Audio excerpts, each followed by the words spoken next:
Good morning students. आज हम BA third year की फ़िलॉसफी की क्लास में प्लेटो रिपब्लिक पेपर पढ़ रहे हैं। हमने इससे पहले वाली क्लास में रिपब्लिक का स्वरूप क्या है, रिपब्लिक का उद्देश्य क्या है, इन सब के बारे में अध्ययन किया था। आज से हम रिपब्लिक की जो विषय वस्तु है, जो उसका कंटेंट है, हमारा सिलेबस है, उसको पढ़ना शुरू करेंगे। रिपब्लिक जो प्लेटो का लिखा हुआ ग्रंथ है, उसकी सबसे महत्वपूर्ण सिद्धांत अगर कोई है तो हम ये कह सकते हैं कि उसका न्याय का सिद्धांत है।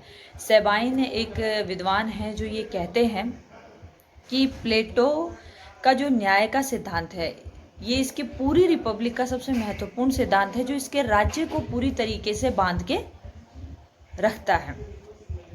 और अब प्लेटो जब न्याय शब्द काम में लेता है तो उसका मतलब आज जो न्याय शब्द काम में लिया जाता है उससे नहीं है। प्लेटो का न्याय शब्द और आज जो न्याय शब्द हम काम में लेते हैं उनमें भाषाई फर्क भी है। प्लेटो का न्याय का शब्द जो है वो ग्रीक भाषा के दिकेओसीन से लिया गया है, जबकि आज हम जिस न्याय शब्द को काम में लेते हैं उसका मतलब जस्टिस से होता है। पहला अंतर तो ये हो गया कि प्लेटो का न्याय ग्रीक भाषा के दिकेओसीन का अनुवाद है या दिकेओसीन है, और जो आज जो न्याय शब्द काम में आता है वो अंग्रेजी के जस्टिस से उसका मतलब लिया जाता है। प्लेटो अपने न्याय सिद्धांत में बहुत सारी बातें कहेगा। जैसे सबसे पहले तो हम ये, जब प्लेटो न्याय का सिद्धांत चाहता है तो क्यों चाहता है, वो न्याय के सिद्धांत की बात क्यों करता है। पहली बात, प्लेटो के समय में न्याय के कौन कौन से सिद्धांत प्रचलित थे। दूसरी बात, इसके अलावा प्लेटो ने न्याय का सिद्धांत जो दिया है वो क्या है। इसके अलावा उसके उस सिद्धांत का महत्व क्या है, क्या आज भी वो रेलेवेंट है। इसके अलावा उसकी आलोचना लोगों ने क्या की है कि प्लेटो का न्याय के सिद्धांत को उस तरीके से हम न्याय कह सकते हैं जिसे सही मायने में न्याय कहा जाता है। तो पहले हम ये जान लें कि जब न्याय शब्द बोला जा रहा है, अंग्रेजी के न्याय का क्या मतलब है। देखिए, अंग्रेजी में न्याय का मतलब होता है कि कुछ कानून होते हैं, उन कानूनों के हिसाब से न्यायाधीश लोगों को या अपराधियों को खास तौर पे कुछ गलत करने पर, मतलब कानूनों के खिलाफ काम करने पर उनको दंड देता है। कानूनों के हिसाब से काम करने पर उनको कोई पुरस्कार नहीं दिया जाता, लेकिन उनका जीवन आसानी से व्यतीत होता है और समाज में एक व्यवस्था बनी रहती है। ये जो कानून है, ये जो जस्टिस शब्द है, अंग्रेजी का जस्टिस शब्द है, इससे समाज के बाह्य पक्ष को नियमित किया जाता है। समाज में बाह्य रूप से अनुशासन बनाए रखा जा सकता है, लेकिन व्यक्ति आंतरिक रूप से क्या सोचता है उसके लिए इसमें कोई प्रावधान नहीं है। मतलब अंदर से आप भले किसी को सोचे कि हम किसी को मार दें, पीट दें, और बाहर अगर आप कानूनों का पालन कर रहे हैं तो इस अंदर के भावों को नियमित करने का काम अंग्रेजी के जस्टिस में या आज जिस शब्द में न्याय या कानून शब्द प्रचलित है उसके हिसाब से नहीं होता। लेकिन प्लेटो जब न्याय शब्द काम में लेता है, जिसे मैंने दिकेओसीन कहा, तो उसका मतलब आज के न्याय के हिसाब से नहीं है।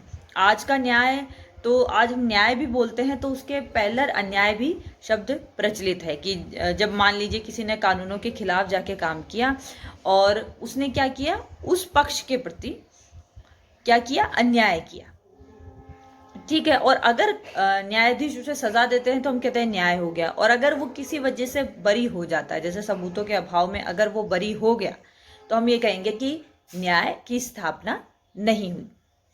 अब हम आ जाते हैं प्लेटो के न्याय के सिद्धांत पे। जब प्लेटो के न्याय के सिद्धांत की बात आती है तो उसका न्याय का मतलब ये जो एक संकीर्ण कानून के द्वारा न्याय की स्थापना, इससे परे वो चला जाता है और वो अपने न्याय शब्द को नैतिकता के संदर्भ में काम में लेता है। वो जब ये कहता है कि समाज में न्याय की स्थापना होनी चाहिए और अभी जो न्याय के सिद्धांत प्रचलित हैं उनमें जो जो कमियां हैं वो किस आधार पर बताता है। जब भी आप किसी भी चीज़ का मूल्यांकन करते हैं, किसी व्यक्ति का मूल्यांकन करते हैं, किसी कार्य का मूल्यांकन करते हैं, समाज के कार्यों का मूल्यांकन करते हैं, तो उससे पहले ये ज़रूरी होता है कि आपके मस्तिष्क में कोई मापदंड होना चाहिए। उस मापदंड के हिसाब से आप क्या करेंगे, उस मापदंड के हिसाब से आप बताएंगे कि ये चीज़ सही है और ये चीज़ गलत है। तो प्लेटो के दिमाग में न्याय का कोई सिद्धांत था जिसके आधार पर उसने तत्कालीन यूनान में जो न्याय की अवधारणाएं थी उनको गलत बताया और अपने न्याय के सिद्धांत को उसने सही बताया। इसके अलावा जब वो सदाचरण कहता है तो सदाचरण से क्या मतलब उस प्लेटो का न्याय का सिद्धांत का मतलब नैतिकता से है, प्लेटो के न्याय का सिद्धांत का मतलब सदाचरण से है। तो इन दोनों से क्या आशय होता है? इन दोनों से ये आशय है कि हम दूसरों के प्रति कैसा व्यवहार करते हैं। इसके अलावा हम ये कह सकते हैं कि समाज जब कलेक्टिव रूप से साथ रहने लगा तो उन्होंने कुछ मापदंड बनाए।